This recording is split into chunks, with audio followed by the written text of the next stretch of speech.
सदाशिवसमारम्भां शङ्कराचार्यमध्यमाम् अस्मदाचार्यपर्यन्तां वन्दे गुरुपरम्परां श्रुतिस्मृतिपुराणानामालयं करुणालयं नमामि भगवत्पादं शङ्करं लोकशङ्करं शङ्करं शङ्कराचार्यं केशवं बादरायणं सूत्रभाष्यकृतौ वन्दे भगवन्तौ पुनः पुनः ईश्वरो गुरुरात्मेति मूर्तिभेदविभागिने व्योमवद्व्याप्तदेहाय दक्षिणामूर्तये नमः।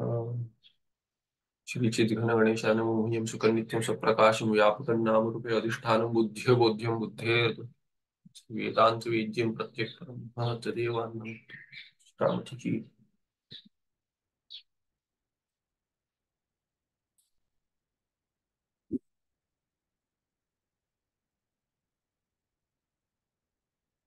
बाध ज्ञान बलादपि रज्जौ सर्पानुभव वाच्य।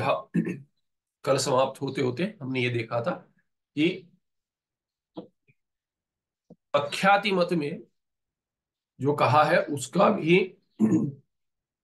निराकरण करना चाहिए, और वो भी मत ठीक नहीं है। क्यों? क्योंकि पहले क्या बोला कि पहले अंक में बताया, इसके पहले अंक में भय पलायना इत्यादि जो होते हैं, जो होता है रज्जु से तो भय नहीं हो सकता और पलायन भी नहीं हो सकता, इसीलिए स्मृति में सर्प है ऐसा नहीं मानना चाहिए। स्मृति में नहीं, किंतु जहां रज्जु है पुरोवस्थित वहीं सर्प का दर्शन हो रहा है। फिर कहते हैं, और एक कारण देते हैं, बाध ज्ञान बलादपि रज्जु सर्पानुभव आच्य, कि जब ये रज्जु का ज्ञान हो जाता है सभी सर्प का बाध हो जाता है। जहां सर्प का अनुभव हुआ था वहीं रज्जु का जब भी अनुभव होता है, स्मृति में नहीं, पर सामने जो प्रत्यक्ष रज्जु है वहां पे सर्प दिख रहा है, और जब भी वहां वहां रज्जु दिख जाती है तब क्या होता है कि सर्प का बाध हो जाता है। इसलिए बाध ज्ञान बलादपि, उसके बल से क्या मानना चाहिए, रज्जु में सर्प का अनुभव आपको बतलाना चाहिए। स्मृति में अगर होगा तो रज्जु में सर्प का अनुभव नहीं होगा, इसीलिए स्मृति नहीं है। किंच रज्जु याथात्म ज्ञानानंतरम मम मिथ्या सर्पो रज्ज्वाम अभात इति बाध रूप अनुभव बलादपि पुरुषस्य रज्जौ एव सर्पः स्वरूपतः प्रतीतः न तु पूर्व अनुभूत सर्प स्मरण मात्रम अभवत् इति वक्तव्यम भवति। तो क्या कहना चाहिए, पूर्व पक्षी को यह समझना चाहिए कि रज्जु याथात्म ज्ञान, याथात्म्य माने जैसा है वैसे, रज्जु जैसे है वैसे, रज्जु याथात्म्य ज्ञान अनंतरम, उसके बाद रज्जु का जब भी यथा रज्जु है वैसे जब भी ज्ञान हो जाता है, तथा उसके बाद मम मिथ्या सर्पो रज्ज्वाम अभात, अरे मुझे तो मिथ्या सर्प का अनुभव हुआ था इस रज्जु में, रज्जु की जगह पर, इति बाध रूप अनुभव बलादपि, ऐसा बाध रूप अनुभव होता है। जिसको रज्जु का ज्ञान हो गया, पहले सर्प का अनुभव हो रहा था, वो कहता है अरे रज्जु की जगह मुझे मिथ्या सर्प का अनुभव, सर्प तो था ही नहीं। इसीलिए इति बाध रूप अनुभव बलात्, उसके बल से भी पुरुषस्य रज्जौ एव सर्पः स्वरूपतः प्रतीत, इसीलिए रज्जु में ही सर्प स्वरूप से प्रतीत हो रहा है, न कि स्मरण हो रहा है। न तो पूर्व अनुभूत सर्प स्मरण मात्रम अभवद, और ऐसे पहले जो सर्प देखा था उसका अनुभव मुझे अभी नहीं हो रहा, पर पहले अनुभव जो हुआ था उसका स्मरण मात्र हो रहा है, ऐसे तो नहीं होता, इति वक्तम भवति। अपि च अयम सर्प इत्यत्र जायमानं ज्ञानम एकमेव न तो ज्ञानद्वयम्, और और क्या कि जो सांख्य या प्राभाकर मीमांसक कहते हैं कि वहां पे दो प्रमारूप ज्ञान है। एक क्या है, प्रत्यक्ष इदम अंश है अयम करके सामने कुछ है, और दूसरा स्मरणात्मक, वो भी प्रमा है, क्योंकि सर्प का जो अनुभव हुआ था वैसे ही उसको स्मरण हो रहा है, इसलिए वो स्मरण भी ठीक ही है। ऐसे दो ज्ञान है वो ठीक नहीं है, क्योंकि अपिच अयम सर्प, अयम सर्प, इसमें अयम भिन्न प्रत्यक्ष और सर्प स्मरणात्मक ऐसे तो है ही नहीं। अयम सर्प एक ज्ञान है, अयम सर्प यहाँ पे सर्प है, ये सर्प है, इत्यत्र जायमानम ज्ञानम एकमेव न तो ज्ञान द्वयम, कहीं भी ऐसे अयम प्रत्यक्ष से हो रहा है और सर्प स्मरण हो रहा है ऐसे कोई नहीं कहता। नहीं एकस्मिन् क्षणे एक अंतःकरण वृत्तित्वेन स्मरणात्मकम अनुभवात्मकं च ज्ञान द्वयम जायेत। और हो भी नहीं सकता। ना ही ऐसा अनुभव है, ना ही ऐसा हो सकता है। क्यों? क्योंकि एक ही क्षण में, एकस्मिन क्षण में, एक ही क्षण में एक अंतःकरण वृत्तित्व, एक अंतःकरण में एक ही वृत्ति हो सकती है। और अभी भिन्न भिन्न वृत्ति कहते हैं, किंतु क्या है, एक वृत्तित्व है ना, स्मरणात्मक। अगर कहेंगे कि वृत्ति एक नहीं है, भिन्न भिन्न हो सकती है, ज्ञान एक होगा, ठीक है, वैसे है तो भी वो वृत्ति जो भिन्न भिन्न है वो एक ज्ञान से होगी। उस ज्ञान में प्रत्यक्ष या तो स्मरण, ऐसे भेद होना चाहिए। एक ही ज्ञान हो सकता है, दो ज्ञान नहीं हो सकते। माने एक ही ज्ञान में अगर दो वृत्तियां हैं, एक वृत्ति स्मरणात्मक और दूसरी प्रत्यक्ष नहीं हो सकती, दोनों स्मरणात्मक ही है। माने भिन्न भिन्न अंश स्मरण आ रहे हैं, तो एक ही समय पर एक अंतःकरण वृत्तित्व नहीं, एक अंतःकरण में ही वृत्ति कौन सी होती है, स्मरणात्मक होती है या अनुभवात्मक होती है। पर स्मरणात्मकम अनुभवात्मकम च दोनों नहीं हो सकती। ज्ञान द्वयम न जायेत, न यहाँ आ जाएगा, न जायेत, ऐसे उत्पन्न नहीं होते। दो ज्ञान तो उत्पन्न नहीं होते, या तो एक ही ज्ञान में दो भिन्न भिन्न वृत्तियां जो भिन्न भिन्न ज्ञान से जुड़े हैं, भिन्न भिन्न प्रमाण से जुड़े, वैसे नहीं होते। तस्माद अख्याति मतम अपि असंगतत्वाद अनुपादेयम एव, इसीलिए अख्याति मत भी ठीक नहीं है, इसीलिए उसको छोड़ देना चाहिए, वो सिद्धांत में नहीं लागू होता। पूर्वोक्त मत चतुष्टय लक्षणम तत्खंडानादिकं च विवरण स्वराज्य सिद्धो सिद्ध्यादि ग्रंथेषु विस्तरतः वर्णितम। तो ये जो चार जो मत बताए ख्यातिवाद में, और उसका जो लक्षण है, लक्षण और उसका खंडन, ये उसका स्वरूप क्या है, ख्यातियों का स्वरूप क्या है और उनका खंडन, ये सब कहाँ है, विवरण ग्रंथ में देखा जाता है। विवरण माने ब्रह्मसूत्र पर दो संप्रदाय बन गई है, अद्वैत ही है, किंतु एक है विवरण संप्रदाय जो श्रृंगेरी से शुरू होकर बाकी सब मठ में है, और दूसरा है भामती संप्रदाय जो वाचस्पति मिश्रा जी का है। तो दोनों अद्वैतवादी है, किंतु विवरण में, विवरण का पक्ष क्या है, विवरण वस्तुतः विवरण का स्वरूप क्या है, एक जीववाद है, दृष्टि सृष्टिवाद है। किंतु ये भी सब जगह नहीं कहते। अगर स्वरूप देखेंगे तो वैसा ही है विवरण में, किंतु क्या मानते हैं, भेद में मानते हैं, बहुत सारे भेद हैं उसमें। मुख्य भेद मानते हैं, विवरणकार कहते हैं, विवरण क्या है, देखिए विवरण ये है, ब्रह्म सूत्र के ऊपर पंचपादी का है। तो पंचपादी का जो ग्रंथ है, जो पद्मपादाचार्य का कहा जाता है, उस पर व्याख्यान जो है, तो उस व्याख्यान को विवरण करके कहते हैं।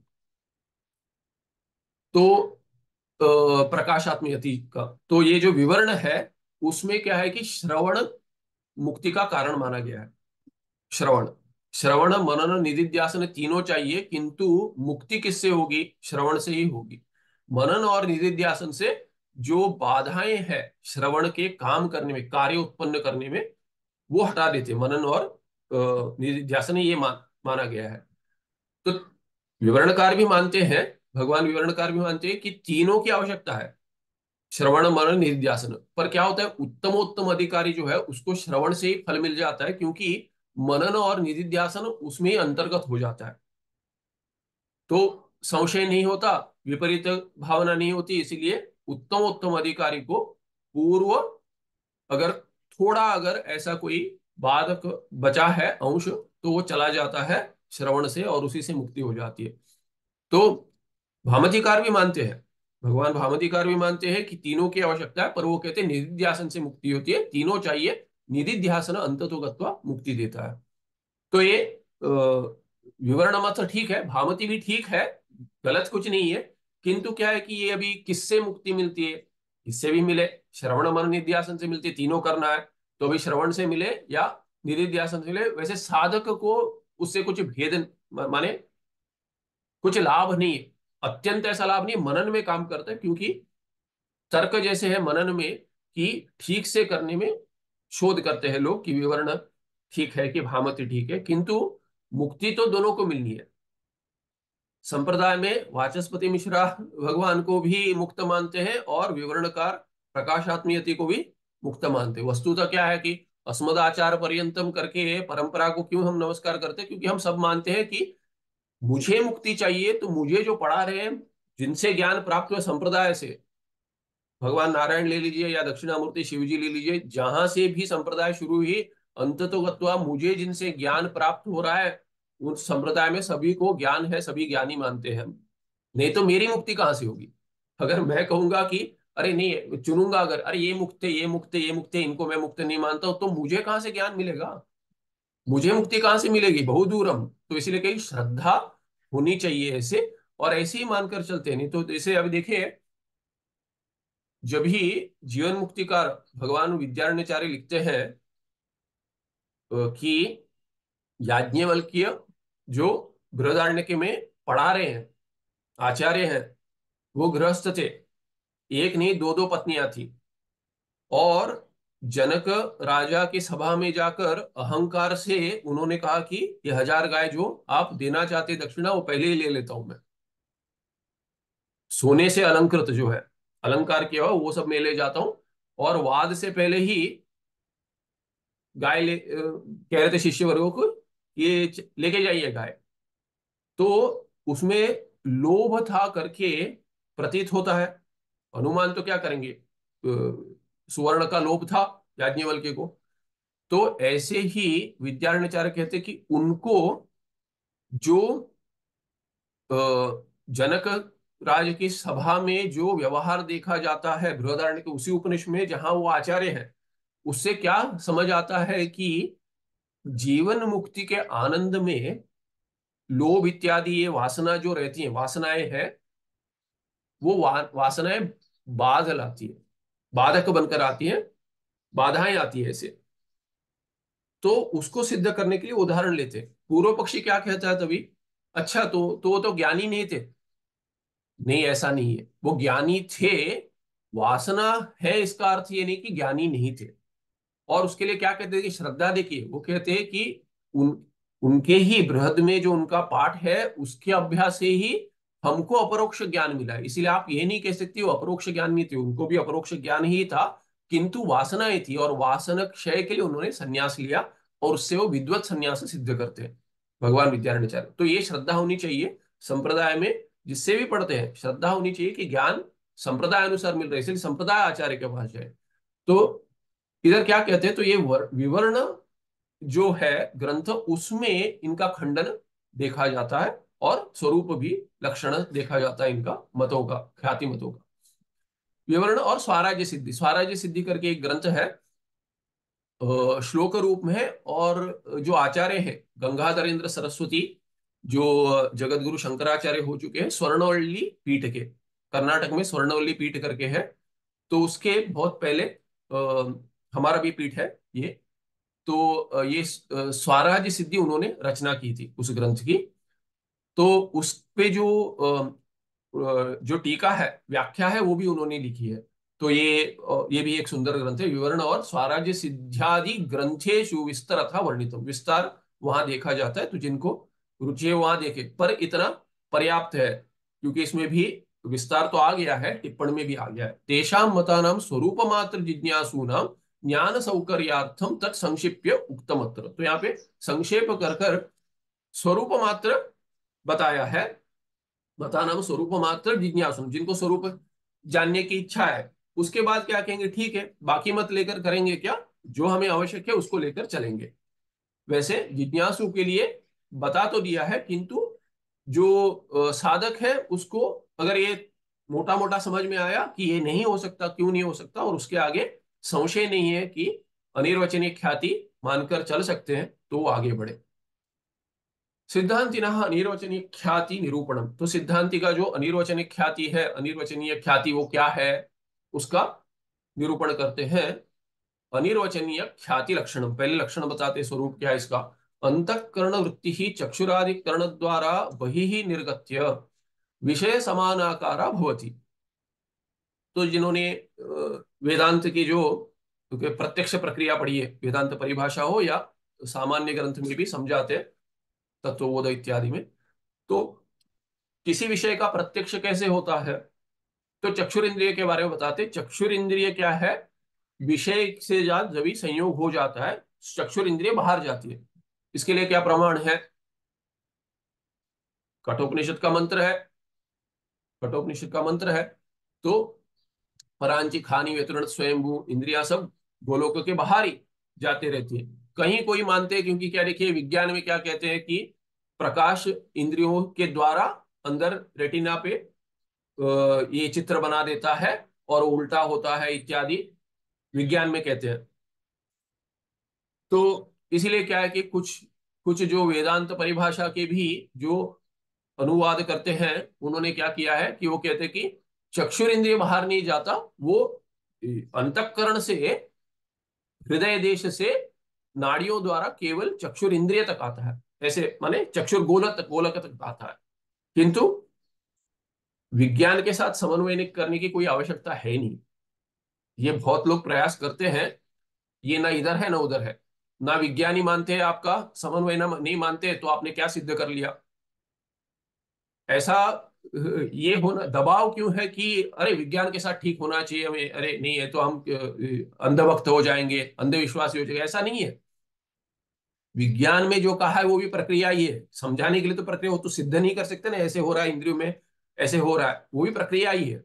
वो किसके लिए है? क्योंकि उसमें आधुनिक जो है औषध इत्यादि है और टेस्ट इत्यादि करते हैं, उसके लिए काम करता है, काम करते हैं, हम मानते हैं उसके लिए वो प्रक्रिया ठीक है। हम इस प्रक्रिया से विज्ञान तो सिद्ध नहीं कर रहे, ना ही विज्ञान में हम कह रहे हैं कि आपके मशीन ऐसे चलते हैं कि चक्षुर इंद्रिया बाहर जाती है, हम उसका, हमें उससे कुछ लाभ नहीं है। साधक को क्या करना चाहिए कि चैतन्य सब जगह है और एक ही चैतन्य है, वो सिद्ध करने के लिए प्रक्रिया है। प्रक्रिया वस्तुतः इदम इत्थम ऐसे ही हो ऐसा नहीं है, प्रक्रिया में भेद हो सकता है। तो एक ही प्रक्रिया लेकर चले, जो चल रहा है वो चलने दीजिए, उससे क्या जानिए, उसका तात्पर्य क्या है कि चक्षुर इंद्रिय बाहर जाती है। अगर बाहर जाएंगी, ये शरीर छोड़कर तो नहीं जाती है। चक्षुर इंद्रिय जैसे प्रकाश, सूर्य, सूर्य से जो प्रकाश आ रहा है यहाँ भूमि तक, कितने सारे मिलियंस और बिलियंस लाइट ईयर्स कहते हैं, तो जो प्रकाश आ रहा है वो प्रकाश वहां है कि नहीं है, वहां छोड़कर आ रहा है कि नहीं आ रहा है। तो इसीलिए क्या है कि वैसे समझना चाहिए कि चक्षुर इंद्रिय द्वारा जो गोलक द्वारा जो चक्षुर इंद्रिय बाहर जा रही है, वो देश, चक्षुर गोलक देश छोड़कर नहीं जा रही है। तो वृत्ति समझाने के लिए उसके साथ अंतःकरण जा रहा है, अंतःकरण भी वैसे ही जा रहा है। अभी देखिए, एक प्रमाण के रूप में क्या बतला सकते हैं? एक तो क्या है, शास्त्र है, शास्त्र प्रमाण है इसके लिए। और दूसरा क्या है कि प्रमाण तर्क करके बताना चाहिए। तो देखिए, अगर चित्र बन रहा है, विज्ञान में कहते हैं कि अंदर गोलक में चित्र बन रहा है और वो उल्टा चित्र बन रहा है, उससे अंतःकरण तक कैसे पहुंच रहा है? और मैं जानता हूं कि घटा आगे है, ये कैसे समझे? पूर्ण संपूर्ण प्रक्रिया विज्ञान नहीं बताता है, क्योंकि उनको मन क्या है नहीं पता, ना ही चैतन्य क्या है पता है। चैतन्य की उत्पत्ति मानते हो जब भी कुछ केमिकल रिएक्शन हो जाता है, ऐसा वैज्ञानिक कुछ हो जाता है, उसके साथ कुछ चैतन्य उत्पन्न होता है, तो वो तो शोध कभी संपूर्ण होगा ही नहीं। तो घटाकार वृत्ति बन रही है अंतःकरण में, ये भी कैसे हो रही है संपूर्ण, वो नहीं बता सकते। वो इतना बात है, यहाँ पे चित्र हो रहा है और चित्र का दर्शन होता है, चित्र का दर्शन कैसे होता है वो नहीं समझा सकते। और हमें तो उसके बाद ही वस्तुतः जानने की इच्छा है, क्योंकि मैं कैसे जानता हूं, वो वो जो प्रक्रिया, उससे ज्ञान जो चैतन्यात्मक है, और चैतन्य मेरा स्वरूप है, और चैतन्य में भिन्नता कभी हो ही नहीं सकती, ना हुई है ना होगी, वो एकमेव अद्वितीयम है, ये मुक्ति देगा। इसीलिए प्रक्रिया समझाते हैं। तो इसीलिए क्या है, चक्षुर गोलक से इंद्रिय बाहर जाती है घट देश में, और यहां पर भी है वैसे ही अंतःकरण खींच कर जाती है, इंद्रियों के पीछे अंतःकरण भागता है, तो अंतःकरण भी घट देश में है। तो घट देश में अंतःकरण की वृत्ति बनती है, उसी को हम वृत्ति व्याप्ति कहते हैं, घटाकार वृत्ति बनती है, और वो वहां पे बनती है, वो यही बनती है। तो प्रमाण में कह रहा था, प्रमाण क्या कहते हैं? तो देखिए, प्रमाण अगर चित्र बना है अपने आंखों में, अगर विज्ञान जैसे कहते हैं वैसे चित्र बना है, तो ये कितना, देखिए चित्र बना है अगर, तो बाहर घट हो या घट का चित्र हो, उससे इंद्रियों में, माने चक्षुरिंद्रिय में, रेटिना पर अगर चित्र बना है तो वो भेद कैसे कर पाता है कि ये घट है कि घट का चित्र है। आप जब भी देखते हैं घट का चित्र है कि घट है, इतना सुंदर अगर ऐसे 3D बनाया है, तो हम कभी कभी कहते हैं अरे ऐसे लगा जैसे घटा ही है। क्यों कहते हैं? क्योंकि आश्चर्य क्यों होता है? आश्चर्य इसलिए होता है क्योंकि मुझे भेद वैसे पता चलता है, हर किसी को सामान्य जो है कि घट है कि घट का चित्र है, ये सामने देखकर पता चलता है। कितना दूर है कितना समीप है ये पता चलता है। अभी अगर इंद्रिय गोलक में चित्र बन रहा है तो हम भेद कैसे कर पाते हैं? भेद तो नहीं होना चाहिए। अगर विचार करेंगे तो ये इसके ऊपर भी चर्चा होगी, फिर विज्ञान वैज्ञानिक कहेंगे कि नहीं ऐसा है वैसा है। फिर क्या है कि कितना दूर है। अभी अगर देखिए कि घटा अगर मुझे अगर ऐसे देखता हूं मैं, सूरज, इस सूरज दिख रहा है तो अभी बहुत सारे फोटो में करते हैं ऐसे, कहीं जाते हैं वो सूरज डूब रहा है वहां पे ऐसे हाथ रखते कि ऐसे सूरज को पकड़ लिया जैसे। तो सूरज अगर इतना अगर आपको चित्र में दिख रहा है, उंगलियों के बीच में अगर ऐसे आप देख सकते हैं सूरज कितना दूर है, फिर भी इतना दिखता है। अभी उतना ही अगर सूरज या कोई बल्ब हो ऐसे, उतना ही छोटा बल्ब यहां जला दिया, दोनों में भेद कैसे पता चलता है? सूरज जैसे अगर दिख रहा है कि नहीं ये दूरस्थ सूरज है, सूर्य है, या यहाँ पे दूसरा सूर्य का चित्र है या कुछ है, उतना ही है। अगर ऐसे कर दिया, एक जहां सूरज है और दूसरी जगह कुछ दूसरा है, सूरज जैसे ही दिख रहा है, दोनों में भेद पता चलता है कि नहीं पता चलता? पता चल जाता है। तो इसीलिए ये भेद केवल चित्र से नहीं पता चलेगा, इसीलिए अंतःकरण वहां पर है, इतना तो मानना पड़ेगा। और शास्त्र प्रमाण है, शास्त्र कहता है कि मन से तेज कुछ नहीं है और आत्मा मन से भी तेज है। इसीलिए क्या है कि चैतन्य सब जगह है, और जब भी आप आंख खोलते हैं तभी सूर्य दिखता है। हम ये नहीं कहते कि सूर्य का प्रकाश दिख रहा है। देखिए वैज्ञानिक भी क्या कहते हैं, घट कैसे दिख रहा है आपको? घट, घट से सूर्य का प्रतिबिंब आपको दिख रहा है, बराबर, प्रकाश दिख रहा है आपको। तो घट से प्रकाश आना चाहिए तब जाकर आपको घट दिख रहा है करके कहेंगे। तो आंख खोलते ही सूर्य कैसे दिख रहा है? Billions, billions and billions of years light away, light years away. ऐसा आपको आंख खोलते ही सूरज कैसे दिख रहा है? आपको प्रकाश दिखना चाहिए, सूर्य कैसे दिखता है? तो अंतःकरण वहां पर है। किसी ने इस पर वाद किया है, किसी आईआईटीएन ने, उन्होंने वाद किया है कि इस पर एक प्रयोग हो सकता है पर बहुत महंगा होगा, कि अंतःकरण वहां पर है, सब जगह पहुंच जाता है तुरंत। इसके लिए सिद्ध भी कर सकते हैं करके वो कोई प्रयोग भी उसके ऊपर कोई बता रहे थे। तो अ, कब हमको ये पता चलता है कि घट का आकार कैसा है, या घट है या घट का चित्र है? आंख खोलते ही पता चल जाता है, क्योंकि वहां पे उस देश में अंतःकरण पहुंच जाता है। ये एक विचार कर कर श्रद्धा के लिए बता रहा हूं। अगर श्रद्धा नहीं है प्रक्रिया में तो ऐसे विचार करके तर्क से भी श्रद्धा उत्पन्न हो जाती है, केवल उसके लिए बता रहा हूं। तो जब ये घट के देश में अंतःकरण पहुंच गया तब क्या हो जाता है कि घट का जो घट की जो अविद्या है उसको तूला अविद्या कहते हैं, तो वो अंतःकरण की जो वृत्ति बन जाती है उससे ज्ञान उत्पन्न हो जाता है, और वो ज्ञान उस अज्ञान को हटा देता है। तो घट का अज्ञान चला जाता है। केवल अज्ञान के जाने से ज्ञान उत्पन्न नहीं होता, तो इसीलिए प्रकाश नहीं है उसमें, जड़ है। इसीलिए चैतन्य जो घटा देश में जो चैतन्य है, वो चैतन्य और अंतःकरण के अंदर जो चैतन्य एक ही है। तो उससे घट पे, घट की वृत्ति पे प्रकाश पड़ता है वहां पर भी और यहां पर भी, क्योंकि अंतःकरण एक ही है, चैतन्य भी एक ही है, और एक होने से वृत्ति पे प्रकाश पड़ने से घटम अहम जानमी, ऐसे चैतन्य को पता चलता है जो वहां पे प्रतिबिंबित है, वो चैतन्य मैं हूं स्वरूपता।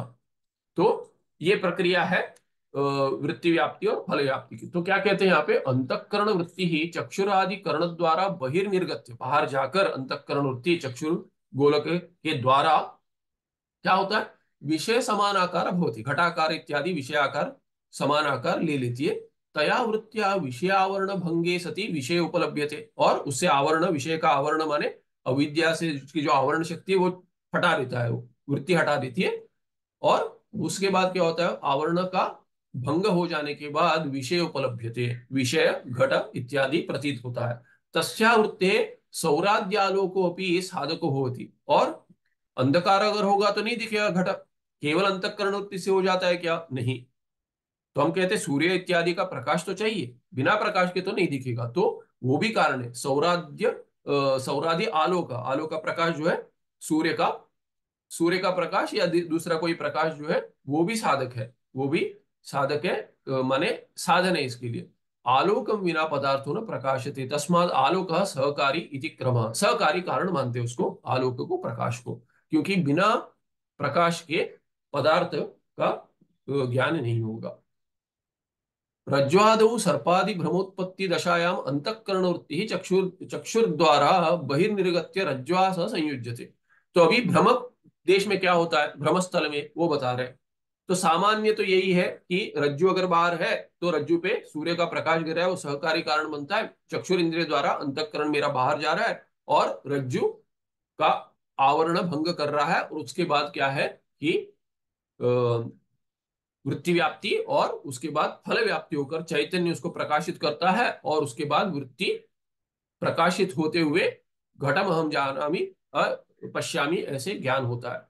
तो अभी रज्जु आदि अगर है, वहां पे अंतःकरण गया है और प्रकाश भी है, पर प्रकाश कैसा है, संपूर्ण पूर्ण प्रकाश नहीं है, थोड़ा तम है वहां पे, तब जाकर भ्रांति होती है। तो क्या कहते हैं, रज्ज्वादो सर्पादि भ्रमोत्पत्ति दशायाम, जब भी रज्जु में सर्प इत्यादि, रज्जु इत्यादि में सर्प इत्यादि का भ्रम होता है, उस उत्पत्ति स्थल में तब क्या होता है, तो कहते हैं कि अंतःकरण वृत्ति ही चक्षुर द्वारा बहिर्निर्गत्य रज्ज्वास संयुज्यते। तो जैसे घटाकार वृत्ति बन रही है, वैसे रज्जु आकार वृत्ति बननी चाहिए, तो रज्जु के साथ चक्षुर इंद्रिय तो जुड़ गया। तथापि फिर भी क्या होता है, तथापि सा तम आदि दोष ही प्रतिबद्धा सती। तम इत्यादि दोष, तम या तो चक्षुर इंद्रिय में कोई दोष है प्रमाण में, तो प्रमेयगत दोष है, प्रमाणगत दोष है, भय इत्यादि प्रमातागत दोष है, ये पहले जो हमने देखे, ऐसे दोषों द्वारा प्रतिबद्ध हो जाती है। तो क्या है, तथापि सा का वृत्ति, तो ये अंतःकरण वृत्ति जो है, वहां पे संबंध होने के बाद भी क्या, सा तमादि दोषी प्रतिबद्धा सती न, आगे देखेंगे। तम शब्द ने यहाँ पे क्या कहते हैं, टिप्पण है, तम शब्द न मंद अंधाकरो गृह्यते। तम माने घोर अंधकार, अंधकार नहीं, पर मंद अंधकार, क्योंकि ऐसा थोड़ा कुछ है करके पता चल रहा है, पर क्या है नहीं पता चल रहा है, वैसा प्रकाश होना चाहिए। तथा ही प्रौढ़ प्रकाशे रज्ज्वाद्यधिष्ठान से विशेष अंश ज्ञानम न जायेत। तो कहते हैं अगर प्रौढ़ प्रकाश होगा तो रज्जु के अधिष्ठान का विशेष अज्ञान, विशेषाज्ञान माने विशेष अज्ञान न जायेत, अज्ञान तो उत्पन्न नहीं होगा, विशेष भी अंश रज्जु का विशेष ज्ञान भी हो जाएगा कि ये रज्जु है। अगर प्रौढ़ प्रकाश हो, अगर तेज प्रकाश हो, तो अगर तेज नहीं हो तब जाकर क्या होगा कि कुछ तो है पता चलेगा, पर विशेष अंश का अज्ञान उत्पन्न हो जाएगा। उत्पन्न हो जाए, न जाए तो माने नहीं, न होता, उत्पन्न तो नहीं होता, ये अनादि है अज्ञान। गाढ़ तमसी, और अगर गाढ़ तमस होगा, प्रौढ़ प्रकाश नहीं है, और तो चलिए गाढ़ मान लीजिए तमस, ये घोर अंधकार है, तो घोर अंधकार नहीं है, क्यों, गाढ़ तमसी सती अधिष्ठान से सामान्य अंश ज्ञान अपनी न जायेत। सामान्य अंश की कुछ तो है, ये भी नहीं पता चलेगा। अगर संपूर्ण अंधेरा है तो आंख खोलो बंद करो, कुछ नहीं दिखता है, जैसे अंधा चल रहा हो, आंख बंद करके चल रहे हो वैसे, इसीलिए कुछ नहीं दिखेगा। पर भ्रांति के लिए सामान्य अंश अधिष्ठान का आवश्यक है, और विशेष अज्ञान आवश्यक है। अधिष्ठान से सामान्य अंश ज्ञानम विशेष अंश अज्ञानम च बिना अध्यासो नहीं जायेत। ये अध्यास भ्रांति नहीं होगी जब तक सामान्य अंश अधिष्ठान का पता है, और पता नहीं है, और विशेष अंश, तो दोनों होना चाहिए, सामान्य अंश का ज्ञान होना चाहिए और विशेष अंश का ज्ञान नहीं होना चाहिए, तो तब जाकर भ्रांति या अध्यास सिद्ध होगा। इति द्वितीय तरंगे आवर्ते अभिहितम, अभिहितम, तो ये दूसरे तरंग में, दूसरे अध्याय में बताया है। ये मंद अंधाकार, जो भी मंद अंधाकार होगा, ना प्रौढ़ होगा न गाढ़ होगा, तब क्या होगा, मंद अंधकारे सती अधिष्ठान सामान्य अंश ज्ञान तद विशेष अंश अज्ञानयोः संभवात तम शब्देन मंद अंधकार ग्रहणम एवं न्याय्यम। तो कहते हैं मंद अंधकार ही लेना चाहिए तमस शब्द से, क्योंकि जब ये मंद अंधकार होगा तभी क्या होगा, तो अधिष्ठान का सामान्य अंश ज्ञान हो जाएगा, और तद विशेष माने अधिष्ठान का विशेष अंश, रज्जु ऐसा जो अंश है उसका अज्ञान हो जाएगा। ऐसे संभव होने से तम शब्द को मंद अंधकार करके मानकर चलिए, यही ठीक है। नेत्रमांद्य रूप तिमिर दोषो अपनी तम शब्द न गृह्यते। और क्या कह रहे कि नेत्र मांद्य, कि नेत्र में प्रमाण में कुछ दोष है, उसको भी ये तिमिर दोष इत्यादि जो है उसको भी तमस शब्द से उसका भी अर्थ बनता है, माने ये भी अर्थ बनता है तमस शब्द का। आदिपदेन काच कमलादि नेत्र रोगाश्च गृह्यन्ते। और क्या है कि आदि पद से भिन्न भिन्न तिमिर इत्यादि बाकी जो भी प्रमाण के दोष है वो भी उसमें तम शब्द से ग्रहण हो जाते हैं, उसका भी ग्रहण हो जाता है। तथापि तो क्या कहते हैं कि यद्यपि वृत्ति वहां पे रज्जु देश में चली गई है, अंतःकरण चला गया है और वहां पे वृत्ति बन रही है, तथापि सा तम आदि दोषी प्रतिबद्धा सती, प्रतिबंध हो रहा है और वृत्ति की उत्पत्ति ठीक नहीं हो पा रही है। न रज्जु समान आकार बहुत, इसीलिए रज्जु आकार की वृत्ति नहीं बन पा रही है। अयम आकार इदम आकार वृत्ति बन गई, इदम आकार वृत्ति कहते हैं उसको, इदम आकार वृत्ति बन गई, कुछ तो है।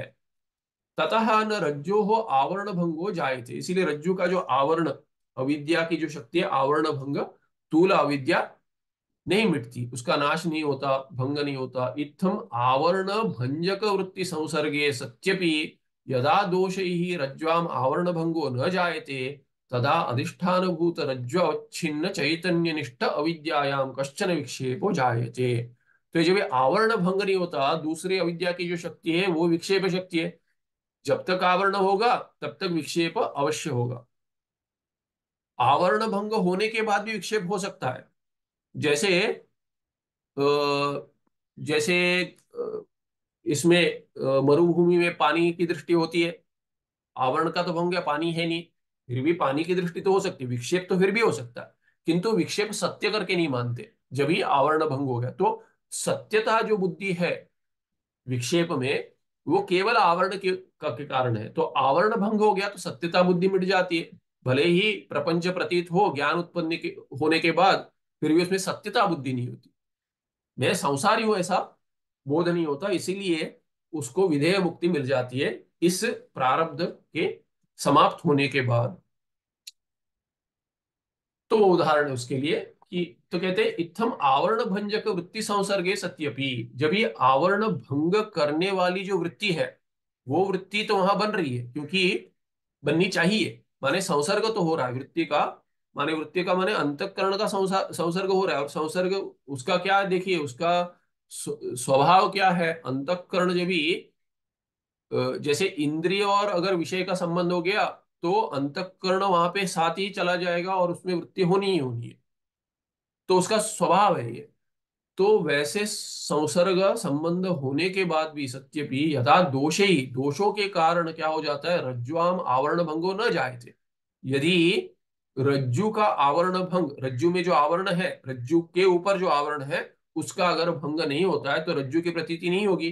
तदा अधिष्ठान भूत रज्ज्वच्छिन्न चैतन्य निष्ठ अविद्यायाम कश्चन विक्षेप हो जायते, तब क्या होता है कि अधिष्ठान भूत क्या है, रज्जु है, वस्तुतः रज्जु नहीं है। अधिष्ठान हम क्या कह रहे, किसका अधिष्ठान रज्जु है, अभी तक तो कुछ बना ही नहीं है। जब भी हम कहेंगे कि अरे सर्प दिख रहा है, तभी हम कहे सर्प का अधिष्ठान रज्जु ही है, वस्तुतः रज्जु नहीं है। क्या है, तो कहते हैं देखिए जब भी सर्प की प्रतीति नहीं हुई है तो प्रक्रिया समझा रहे कि अधिष्ठान भूत क्या है, चैतन्य ही है। वो क्या है कि रज्जु अवच्छिन्न चैतन्य है। सब जगह मूल जो ये है जिस पर अध्यास हो रहा है, तब जाकर हम कहेंगे जैसे रज्जु में सर्प का अध्यास हो गया, वहां पे रज्जु अवच्छिन्न चैतन्य में सर्प का अध्यास हुआ है। और उस अध्यास के हट जाने के बाद जो हम प्रातिभासिक सत्य कहते हैं, उसका हट जाने के बाद रज्जु के ज्ञान से रज्जु का अध्यास हो रहा है।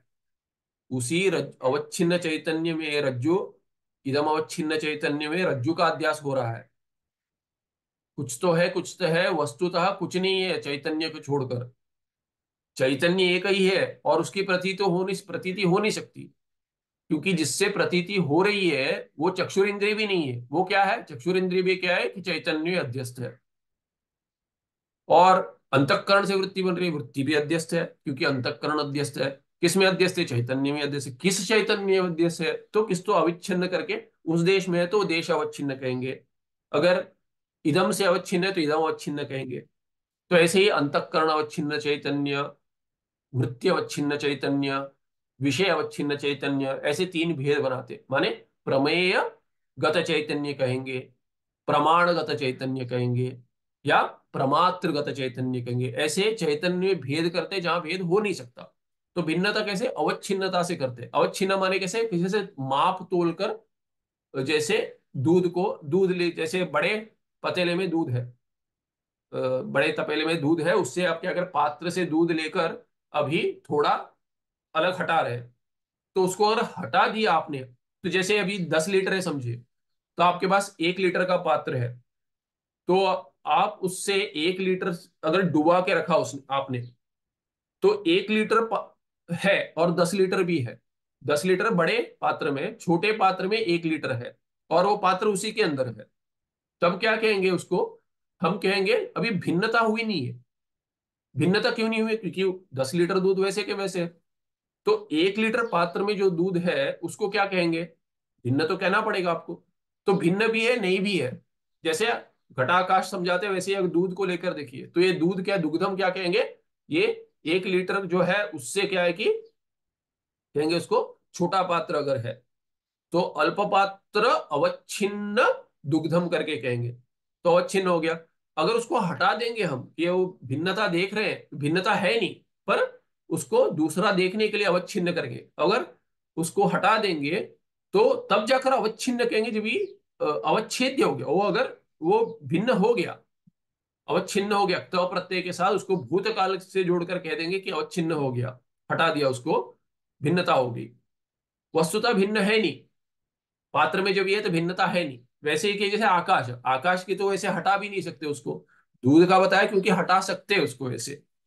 तो बाकी वैसे मानते हैं, द्वैती मानते हैं कि वैसे अंतःकरण से चैतन्य जो है वो भिन्न है, वो जीव चैतन्य भिन्न ही है। पर हम जैसे घटाकाश मठाकाश से भिन्न नहीं है, या महाकाश से भिन्न नहीं है, वैसे हम अभिन्नता कहते हैं, एक ही चैतन्य, और उसी को ज्ञान कहेंगे। तो ये जो अवच्छिन्नता है, ये चैतन्य में हो नहीं सकती, किंतु भेद समझाने के लिए कि देश में भिन्नता है, ऐसे जो प्रत्यक्ष से हम मानते हैं, उसको लेकर उसमें विशेषण जोड़ देते चैतन्य में, कि अधिष्ठान भूत जो है वो क्या है, कि रज्जु है। नहीं, रज्जु नहीं है, चैतन्य ही है, किंतु रज्जु अवच्छिन्न चैतन्य। ऐसे लगता है कि रज्जु से, रज्जु देश में जो चैतन्य है वो भिन्न है। उसके बगल में अगर सपेरा बैठा हुआ है, तो सपेरा रज्जु सर्प जैसे दिख रहा है, तो आपको सपेरा भी दिख रहा है, बगल में आपको लगता है सपेरा बैठा हुआ है, सपेरा नहीं बैठा हुआ है। तो सपेरा जो है ऐसे दिखता है, वो भी भिन्न है, तो उसको कहेंगे वो जो उससे जो अवच्छिन्न चैतन्य है।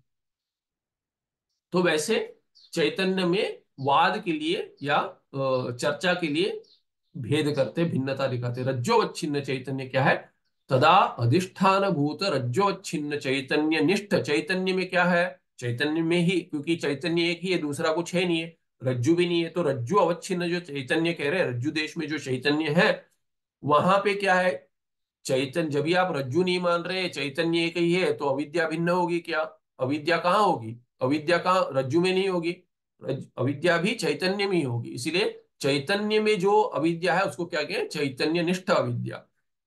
तो निष्ठ शब्द वहां पे कहेंगे। तो ये निष्ठ जो है, अविद्या चैतन्य में निष्ठ है। कौन से चैतन्य में, रज्जो अवच्छिन्न चैतन्य में, जो अविद्या क्या है, अधिष्ठान है। तो अधिष्ठान भूत रज्जोवच्छिन्न चैतन्य निष्ठा या अविद्या, तस्याम अविद्यायाम कश्चन विक्षोभो जायते। तो वहां पे क्योंकि आवरण का भंग नहीं हुआ, तो अविद्या का भी क्या स्वभाव है, जैसे अंतःकरण का स्वभाव है, जब भी विषय के साथ जुड़ जाएगा तभी वृत्ति बनेगा, बनेगी, अंतःकरण में वृत्ति बन जाती है। तो कोई तो वृत्ति बननी है, तो अभी कौन सी वृत्ति बनेगी, तो ये कहते हैं कि जब भी अंतःकरण की वृत्ति के लिए का स्वरूप ही ऐसा है, स्वभाव ऐसा है कि वो आवरण को भंग कर देता है, करना चाहिए इतना, वो आवरण भंजक वृत्ति संसर्ग है, आवरण भंजक वृत्ति है ये। तो उसको, रज्जु का जो आवरण है उसको भंग करना चाहिए था, किंतु जब भी दोष के कारण आवरण भंग नहीं हो पाया, वृत्ति से अधिक सामर्थ्य किसमें है, दोष में है। तभी क्या है कि वृत्ति का की समर्थता उतनी है नहीं कि दोषों को हटाए, दोषों को तो नहीं हटा सकती, वो केवल अविद्या को हटा सकती है, आवरण को हटा सकती है। तो अविद्या का जब ये आवरण भंग नहीं कर पाई ये वृत्ति, तब क्या होती है, वृत्ति तो कुछ तो बननी ही है। तो ये वृत्ति किस आकार की होगी, जो अविद्या का जो आवरण भंग नहीं होता, उसकी दूसरी शक्ति है कि कोई विक्षेप कर देती है। वो जो चैतन्य निष्ठ ही अविद्या है, उसी से क्या हो जाता है, उसी से जो आवरण बना है वो नहीं हटा। इसीलिए रज्जु अवच्छिन्न चैतन्य निष्ठ अविद्या जो है, उसके आवरण शक्ति रज्जु का, कि तूल अविद्या जो है, रज्जु को पर आवरण कर दिया उसने। और जो अंतःकरण अंतःकरण जो आवरण भंजक वृत्ति है, उसका संसर्ग हो गया रज्जु के साथ। तो रज्जु के साथ संसर्ग होने के बाद भी उसका सामर्थ्य उतना है नहीं कि दोषों को हटा दे। इसीलिए क्या है कि वो आवरण नहीं हटा पाया। इसीलिए अभी वही अविद्या जो है, रज्जु पर आवरण डालकर विक्षेप कर देती है कोई, उसकी दूसरी शक्ति शक्ति है। तो कश्चन विक्षेप जायते, अविद्या में ही हो जाता है। तदा सा अविद्या सर्पाकार परिणमती, तभी क्या हो जाती है, वो अविद्या ही सर्पाकार में परिवर्तन कर लेती है। और उससे अंतःकरण जुड़ा हुआ है, इसीलिए वृत्ति भी सर्पाकार वृत्ति बन जाती है। तो ये सर्प के आकार में अविद्या का परिणाम हो गया है।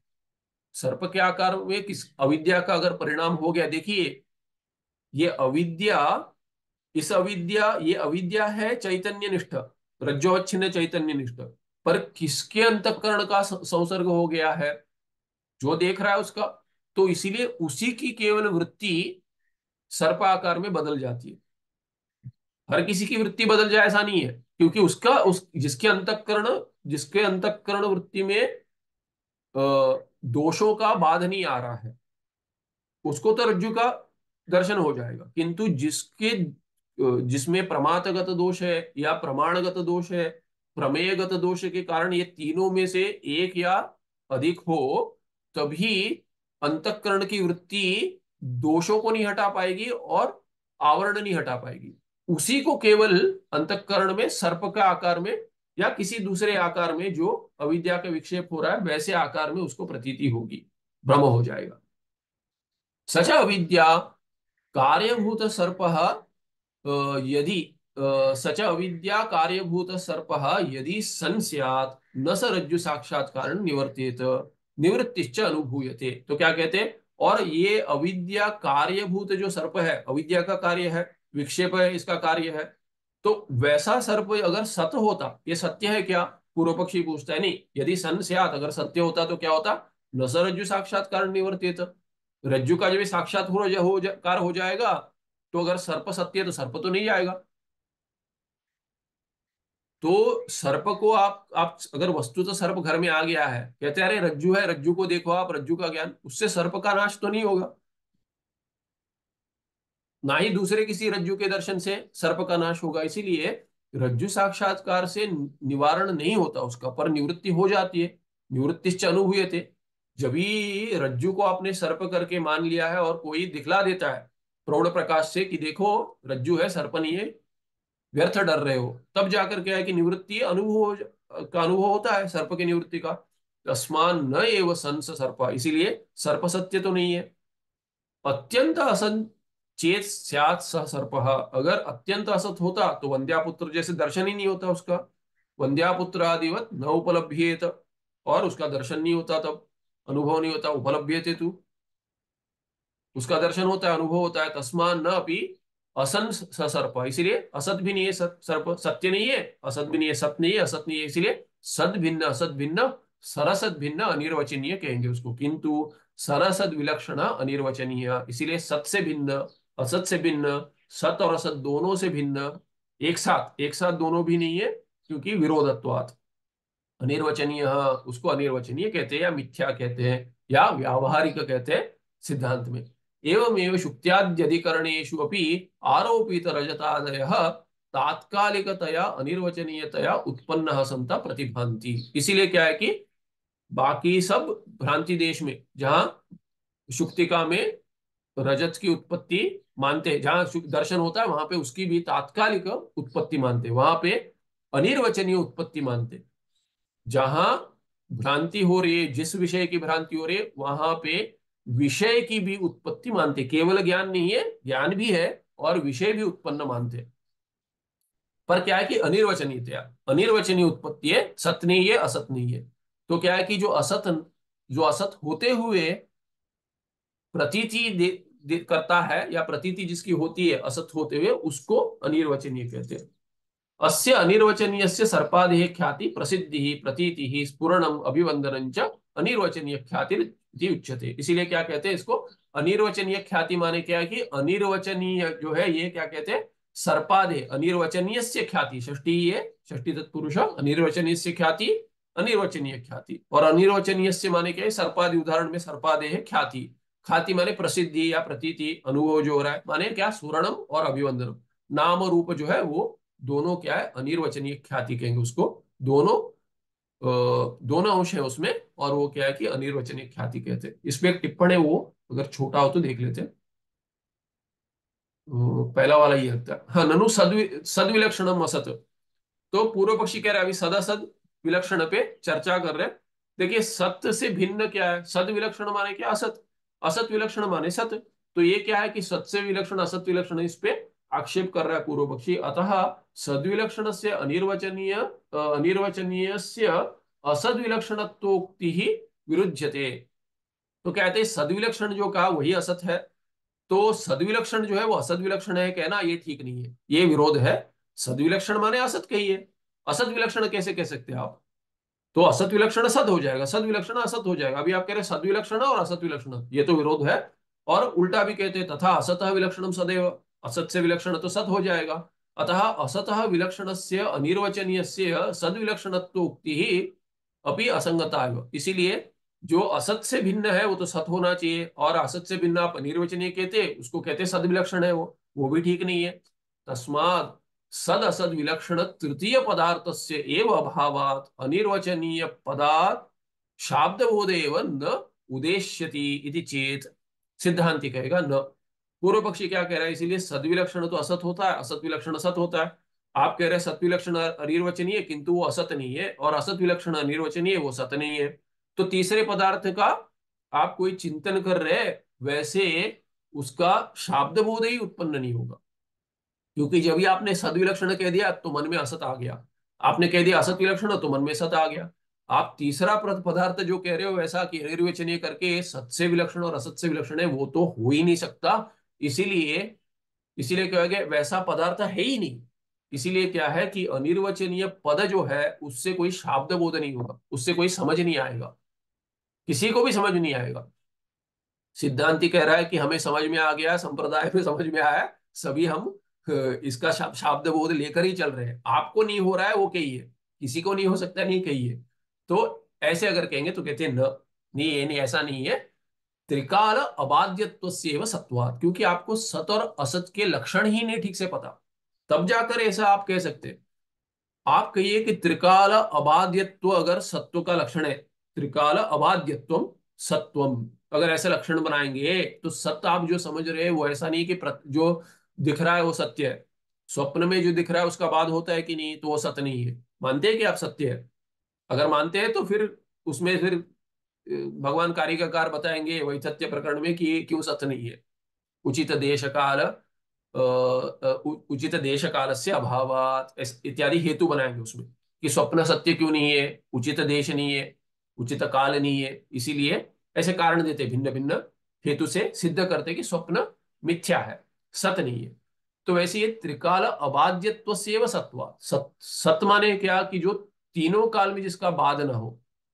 तो ये सर्प वैसा नहीं है, तीनों काल में इसका बाद मैंने नहीं होता, ऐसा नहीं है। तीनों काल में त्रिकाल अबाध्यत्व, तीनों काल में जिसका बाद नहीं हो वो सत्य सत है। तो ये सर्प का तो बाद तीनों काल में हो जाएगा, जब ये उत्पन्न होगा तो ये तीनों काल में हो जाएगा। जब ये भ्रांति दशा में क्या कहेंगे तभी है वो, तभी बाद नहीं होगा। किंतु बाकी काल में जब ये आगे चलकर बाद होगा, इसीलिए वो सत नहीं है।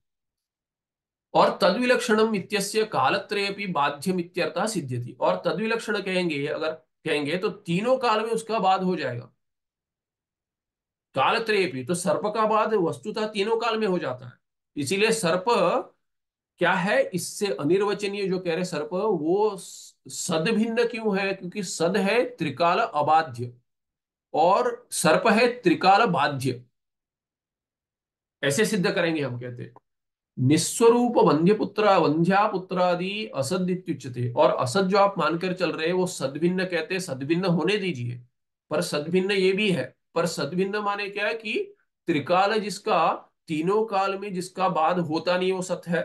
और निस्वरूप जो है, जिसका स्वरूप ही नहीं, उसके बाद की बात क्यों करेंगे? जिसका दर्शन ही नहीं होता उसका बाद की बात तो होगी ही नहीं। जिसका दर्शन होता है उसी उसी में बाद की अपेक्षा होगी। तो प्रतिषेध किसका करेंगे? प्राप्त प्रतिषेध, व्याकरण में भी नियम है प्राप्त प्रतिषेध। जो प्राप्त ही नहीं है, जिसका कभी दर्शन नहीं होता उसका, अरे भूतकाल में बाद हुआ कि वर्तमान में होगा, कि आगे चलकर होगा भविष्यत में, वो तो अपेक्षित ही नहीं है। इसीलिए वो तो जब भी सद्भिन्न कहेंगे, अगर सद का लक्षण लेंगे आप कि त्रिकाल अबाधित, तो जिसका बाद होगा उसकी बात कर रहे हैं। जिसका बाद संभव ही नहीं है क्योंकि दर्शन ही नहीं है, उसके बाद की अपेक्षा नहीं है, वो तो वहां पे होगा ही नहीं सद्भिन्न से। आप जो कह रहे हैं जब भी लक्षण समझेंगे तभी उसका ग्रहण असत का ग्रहण होगा ही नहीं। असत सद्भिन्न नहीं मानेंगे हम। तो निस्वरूप वंद्यपुत्रादि वंद्यापुत्रादि असरित्व ततः विलक्षणम इत्यस्य स्वरूप स्वरूपवद इत्यर्थ। तो क्या कहते हैं? ततः विलक्षण, जो स्वरूप हमने समझा उससे भिन्न कह रहे हैं। तस्मात् बाध्यत्वे सति स्वरूपत्वम अनिर्वचनीय पदस्य अर्थः। जिसका स्वरूप ही नहीं है वंद्यापुत्र का या शश विषाण का, उसका बाद कैसे होगा? स्वरूप ही नहीं है उसका।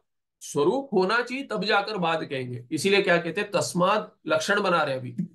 अनिर्वचनीय का क्या लक्षण है? एक लक्षण देते हैं, तस्मात् बाध्यत्वे सति स्वरूपवत्वम अनिर्वचनीयत्वम। बाध्यत्वे सति स्वरूपवत्वम, ये तर्क में ऐसा प्रयोग होता है। लक्षण कैसे देते हैं? ये सती माने क्या कि दोनों अंश है, विशेषण है पहला वाला और दूसरा विशेष्य है। तो ये बाध्यत्व भी है और स्वरूपत्व भी है। दोनों में से एक नहीं होगा तो लक्षण नहीं बनेगा। स्वरूपवत्व होगा तो बहुत सारों का स्वरूप होता है, माने कुछ तो है। और बाध्यत्व जो है ये भी होना चाहिए, माने बाध्यत्वे सती स्वरूपत्व। नहीं तो क्या कहेंगे? अबाध्यत्वे सती स्वरूपत्व हो जाएगा सत, बाध्यत्वे सती स्वरूपत्व क्या हो जाएगा? ये है मिथ्या या अनिर्वचनीय का लक्षण। उसका पद का अर्थ हो गया अनिर्वचनीय पद। तथा च रज्जु सर्पादेरिव प्रपंचस्य अपि अनिर्वचनीयतया एव भानम वेदांत निपुणानाम भवति। इसीलिए क्या कहते हैं कि वेदांत में जो निपुण है वो क्या कहते हैं कि अनिर्वचनीय ख्याति मानते हैं। और रज्जु सर्पादेर इव, रज्जु सर्प, रज्जु में जो सर्प की प्रतीति हो रही है उसके जैसे प्रपंच भी क्या है?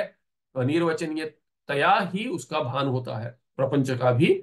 माने आगे चलकर ये उदाहरण लेकर उसको उदाहरण में जोड़ देंगे और कहेंगे जैसे प्रातिभाषिक सत्ता है वैसे ही व्यावहारिक सत्ता है। तो दोनों बाद में जब ये उदाहरण भी समझ जाएगा तभी तीन सत्ता नहीं रहेंगी।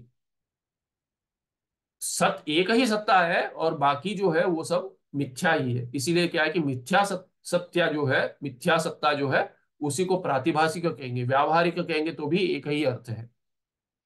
तो पहले तीन लेकर चलेंगे, बाद में कहेंगे दो ही है, बाद में कहेंगे दूसरा वस्तुतः है नहीं इसलिए एक ही है। तो ये हो गया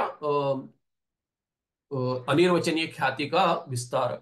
आगे यहाँ तक हो गया ना प्रतीतियां। तो 147 में 147 में देखेंगे, ब्रह्मस्थले सर्पज्ञानम अपि अविद्या परिणाम सर्पतज्ञान यो युगपद्येव उत्पत्ति लयौ सर्प साक्षी भाष्यश्च। तो अभी अध्यास में भी कहेंगे कि ब्रह्म में विषय अध्यास भी है, अर्थाध्यास जो कहेंगे, और ज्ञान का भी अध्यास है तो उसको ज्ञानाध्यास कहेंगे। और ये साक्षी भाष्य है, ब्रह्मस्थल में जहां जहां प्रतीति होती है अविद्या का परिणाम है और साक्षी से इसका भान होता है। वृत्ति द्वारा ही होता है, वृत्ति भी होती है किंतु वहां पे प्रमाता नहीं है, साक्षी भाष्य करके कहेंगे। ये अगले पाठ में देखेंगे। सुखं नित्यं स्वप्रकाशं व्यापकं नाम रूपे अधिष्ठानं बुद्ध्य बोध्यं बुद्धेर्दृक्यतुं पारं सर्ववेदांत वेद्यं प्रत्यक् परमः तदेव अहन्नमत्तोऽन्यदिति मे निश्चिता मति। नमस्ते, धन्यवाद। ज्यादा समय ले रहा हूँ पाठ में क्योंकि क्या होता है अभी ये थोड़ा कठिन है, माने यहाँ पे थोड़ी भाषा भी कठिन हो सकती है, शब्द नए हो सकते हैं। इसीलिए क्या है कि अगर बीच में तोड़ दिया तो दोबारा कहना पड़ेगा, दोबारा तो फिर भी कहना पड़ेगा किंतु क्या है कि आधा छोड़ने में माने कठिन कठिनाई है मुझे। इसीलिए थोड़ा क्या है कि तितिक्षा रखिए, थोड़ा समय अधिक लगता है तो भी। धन्यवाद, नमस्ते।